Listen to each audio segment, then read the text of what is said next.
Welcome back to the Deep Dive. Today we're doing a full video-style breakdown of something that, well, calling it a car feels a bit inaccurate. We are strapping into what I can only describe as a space station on wheels. Yeah, the 2026 Hyundai Ioniq Q9. It is their first three-row all-electric SUV, and they definitely did not play it safe with the styling. It looks like a sci-fi prop from 1999. Safe? No, safe is a minivan. This thing has a built-in UVC sterilizer tray in the dashboard. That was literally the first thing that caught my eye. Not the horsepower, not the range, a germ blasting tray. Right, just a dedicated little slot to disinfect your phone, your wallet, your keys, whatever small gross item you have on you. Or a pacifier that your toddler just spiked onto the floor of a public restroom. I mean, that is an absolute undisputed parenting win right there. It really is, and it sets the tone for the whole interior, like that center console, Universal Island 2.0. Oh man, the sliding console. That thing slides back so incredibly far that you, as the driver, can physically walk through the gap to the passenger side. Or, and this is the real use case, you can escape into the second row to break up a fight between your kids without ever having to open a door and step out into the rain. Exactly. It's an escape hatch. Yeah. But look, before we get completely derailed by all the quirky gadgets, we have a mission today. We are doing a strict, no-nonsense review. Well, mostly no-nonsense. We are going to break down the specs, the drive, and the money. We need to figure out if this pixelated giant is actually the ultimate family hauler or just a very expensive, very heavy, glorified toaster. So let's skip the brochure talk and start where it actually matters for an EV of this size, the numbers. Because compared to the competition, Hyundai is making an incredibly aggressive play here. Right, let's talk power. Because usually when you review a three-row family SUV, you spend 10 minutes talking about cup holders and maybe 2 seconds on the engine. But the 0 to 60 times on this bus are honestly kind of unhinged. The acceleration is genuinely surprising. So they are offering this in 3 flavors. You have your entry level, which is the rear-wheel drive model. Single motor, putting out 215 horsepower and 258 pound-feet of torque. Which sounds adequate. I mean, it is a massive vehicle. 215 horsepower feels like it might be a little sluggish trying to pass a semi on the highway. It is the sensible choice. Yeah. Look, it's not going to pin you to the back of your seat, but for the family that just needs to run to Target and wants to absolutely maximize their battery range, it does the job. But then you step up to the all-wheel drive model, dual motors. That bumps you to 303 horsepower and 446 pound-feet of torque. Now we're talking. That's the all-rounder.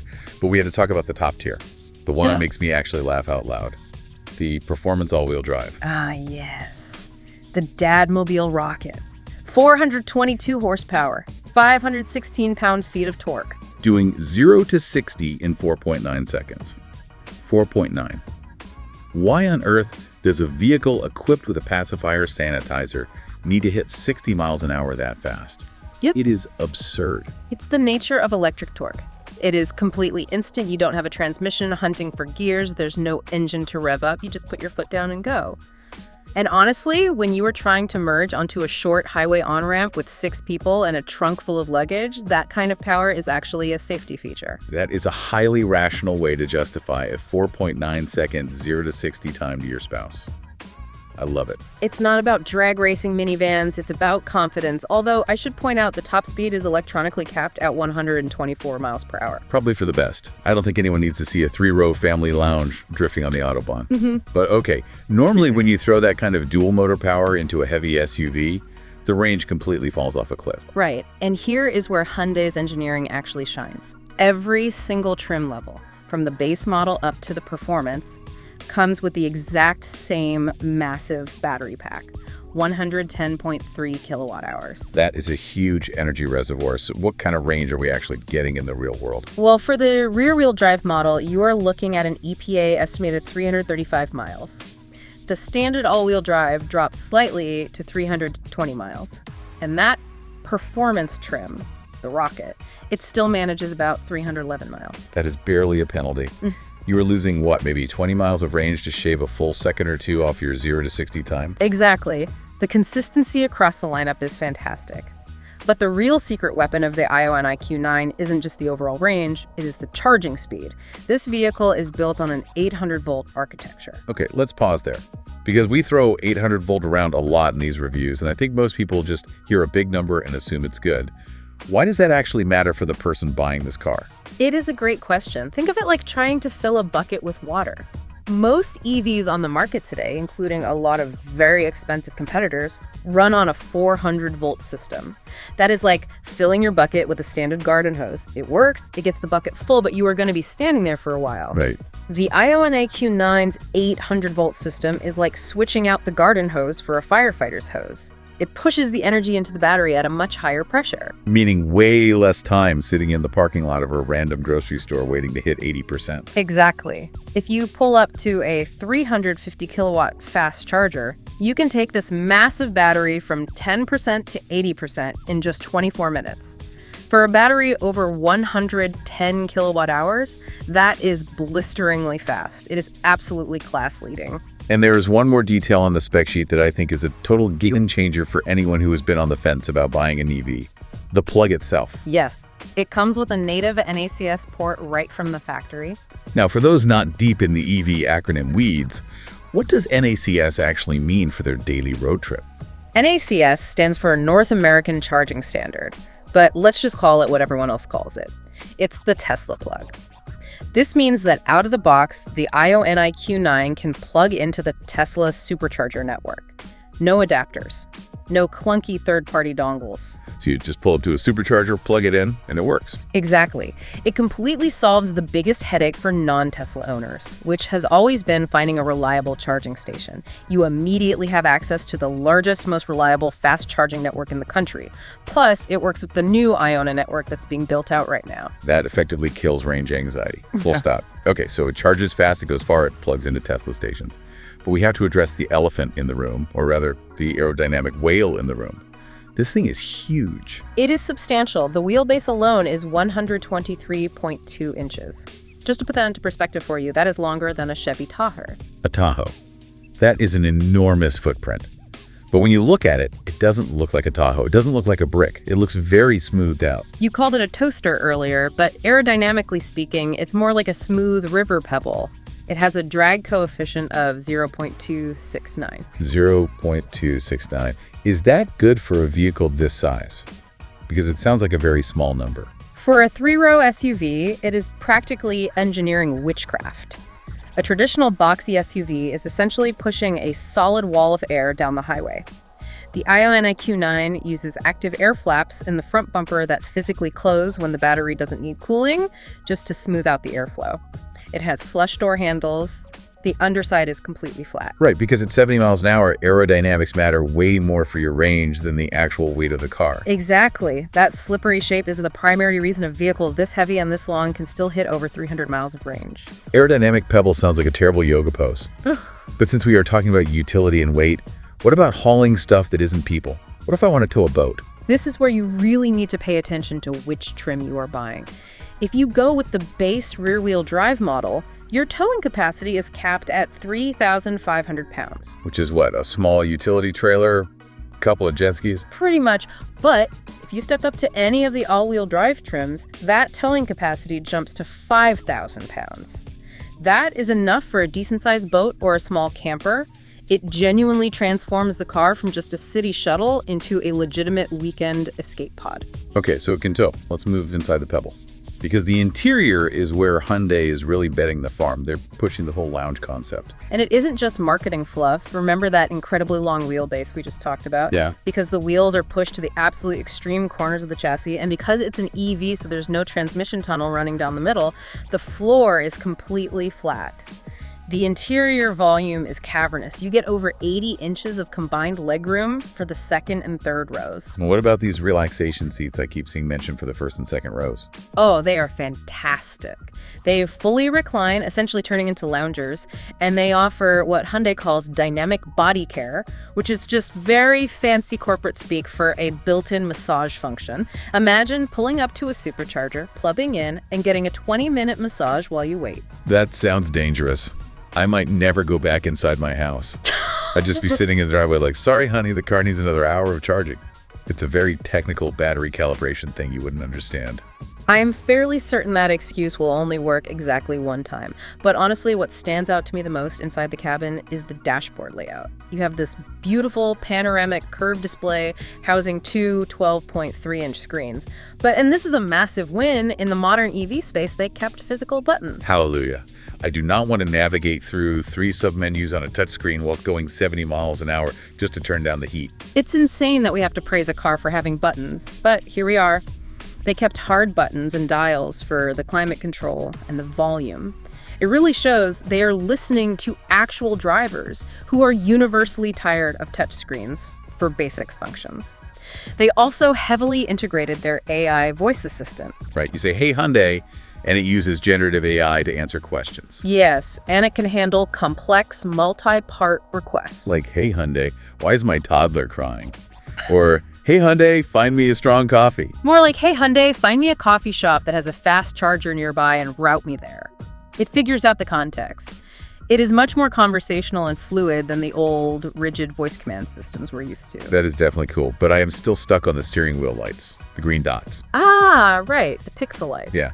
Instead of a standard Hyundai logo in the center of the steering wheel, there are these 4 little pixel lights that illuminate to show you the battery charging status, or when the voice assistant is listening. It is such a small, quirky detail, but it feels so retro future. It perfectly aligns with the whole pixel design theme they have going on with the headlights and taillights. It gives the cabin a bit of personality. Oh, and we should mention the optional digital side mirrors. You mean where they replace the actual glass mirrors with cameras and put screens inside the doors? Yes. It is very futuristic, and it improves aerodynamics slightly, but honestly, it can be incredibly disorienting for the first few days. Your brain is hardwired to look out the window, not down at the door panel. Yeah, I think I'll stick to actual glass. But hey, families carry a lot of stuff. Let's talk cargo space. Let's talk about the frunk, or I guess the lack thereof. It is tiny. We're talking 3.1 cubic feet on the rear-wheel drive model and a microscopic 1.8 cubic feet if you get the all-wheel drive. So it's basically a Tupperware container, just a spot to shove your muddy charging cables and maybe a single pair of gloves. Essentially, yes. You are not putting a load of groceries in there. But the rear cargo area is very solid. You have about 21.9 cubic feet of space behind the third row, which is plenty for a week's worth of groceries. And if you fold those seats flat, it opens up to nearly 87 cubic feet. That is proper heavy-duty hauling capacity. Okay, so it holds 6 people, it holds 87 cubic feet of stuff. But how does this giant pebble actually feel to drive? Because everyone reviewing it seems to be using phrases like gliding and bank vault quiet. That is the universal consensus. Hyundai used acoustic glass and an active noise control system that actively cancels out road frequencies. It is purposefully designed to completely isolate you from the outside world. But what about the steering feel? I mean, we talked about that rocket ship 0 to 60 time. Does it actually corner like a sports car, or is it just fast in a straight line? It is strictly fast in a straight line. We really need to manage expectations here. The steering is universally ascribed as vague and very light. It offers 0 feedback from the road. You turn the wheel, the car changes direction, but you have no idea what the front tires are actually doing. So it handles like a boat. Yep. A very fast, very quiet boat. It is a luxury cruiser. It completely prioritizes ride comfort over sporty cornering. If you compare it to its corporate sibling, the Kia EV9, the Kia is noticeably boxier and has a sportier, stiffer suspension tuning.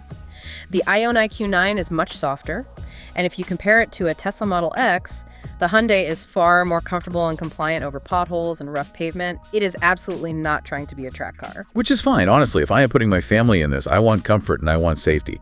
I want to know it's not just a soft rocket. Well, on the safety front, it's loaded. It comes standard with 10 airbags, which provides incredibly comprehensive coverage all the way to the back. And it features Hyundai's Highway Driving Assist 2 or HDA2. What does HDA2 actually do for you on a long road trip? It is a very advanced, hands-on-the-wheel, semi-autonomous system. It keeps you perfectly centered in your lane, maintains a safe distance from the car in front of you, even in stop-and-go traffic, and it can even execute automatic lane changes if you just tap the turn signal. It genuinely takes the mental fatigue out of long highway stints. Bank vault quiet and automatic lane changes implies a very high build quality, which naturally brings us to reliability and manufacturing. They aren't shipping these across the ocean, right? No, and this is absolutely crucial for the financials. It is built right here in the U.S., in Georgia, at the new Hyundai Motor Group Meta plant. Which means, drumroll please, federal tax credit. Bingo. Because it is assembled in America, it qualifies for the full $7,500 federal EV tax credit. That is the killer app for this vehicle. Let's really dig into that price tag then, because early on, I joked about it being expensive. What are we actually looking at? It starts at roughly $60,555 for the base S trim, but once you factor in that $7,500 tax credit at the point of sale, you are looking at an effective starting price in the low 50,000s. That's incredibly competitive. And if I want the calligraphy design trim, the top-tier lounge experience. The top trim will run you about $76,490. Okay, nearly $80,000 is still a whole lot of money for a Hyundai. That is a massive mental hurdle for a lot of buyers. I don't care how nice the physical climate buttons are. That is German luxury car money. It definitely sounds like a lot until you look at the window sticker of a Rivian R1S or a Volvo EX90. You are easily crossing the six-figure mark with those vehicles once you add a few options. The fully loaded Hyundai is undercutting them by nearly $20,000. 20 grand. Okay, 20 grand buys a lot of mental gymnastics. You can basically buy the top trim Ioniq 9 and a gently used Honda Civic for your teenager for the price of one Rivian. Exactly, and you are getting a proven architecture. The eGMP platform underneath this has been out for years with the Ioniq 5 and 6. It isn't a beta test. Plus, you get Hyundai's industry-leading 10-year, 100,000-mile powertrain and battery warranty. Your peace of mind counts for a lot when you're dropping that kind of cash. So we've broken down the specs, the tech, the interior, and the money. Let's get to the final verdict. What is the real-world owner feedback looking like so far? The feedback is generally glowing when it comes to the sheer space. People are genuinely surprised that full-grown adults can actually fit in the third row comfortably. In most SUVs, that third row is just a penalty box for people you don't really like. They also absolutely love the ultra-fast charging speeds. When they're complaining about, there has to be something. The overall footprint. Parking this aerodynamic pebble in a tight downtown parking garage is apparently a nightmare. It is very wide. Yeah. Also, the styling is highly polarizing. You either embrace the space 1999 aesthetic or you completely hate it. And the frunk envy. Yes, the lack of a usable frunk is a major sore point for EV purists who expect that massive front storage space. All right, let's summarize this. Give me the rapid-fire pros. Massive interior space with a flat floor, excellent real-world range over 300 miles on all trims, that incredible 800-volt charging architecture plus native Tesla Supercharger access, physical climate and volume buttons, huge pro there, and the overall value proposition when you factor in the tax credit. And the cons. The steering is entirely numb, the top trims do get quite pricey for the badge, the styling is definitively love it or hate it. And while the infotainment system is very good, some users report it isn't quite as snappy as a Tesla interface. So, the ultimate question for you. Is it worth the money, or is it just clever marketing? I think the verdict is incredibly clear. It is the smart choice. It doesn't have the rugged off-road cool factor of a Rivian. It doesn't have the country club badge snobbery of a Volvo. But on sheer everyday practicality, on charging technology, on price, it absolutely destroys them. It is the ultimate living room on wheels. It really is. And, you know, if we step back and connect this to the bigger picture of where the auto industry is heading, it raises a really interesting, slightly provocative thought. What's that? As vehicles like the Ioniq 9 become these literal mobile lounges with swiveling seats, full-body massage functions, generative AI assistance, and totally silent, isolated rides, are we even driving them anymore? Right. Or are we just living inside them while they handle the commute for us? We are rapidly moving away from being drivers and transitioning into being passengers in command. Wow. Passengers in command. That is definitely something to chew on while you're sliding your center console back to escape your children. Exactly. Well, that is a wrap on our deep dives into the 2026 Hyundai Ioniq 9. If you enjoyed this video-style breakdown of the ultimate family space station, smash that like button metaphorically, of course, and please, go check your tire pressure. We will catch you on the next one.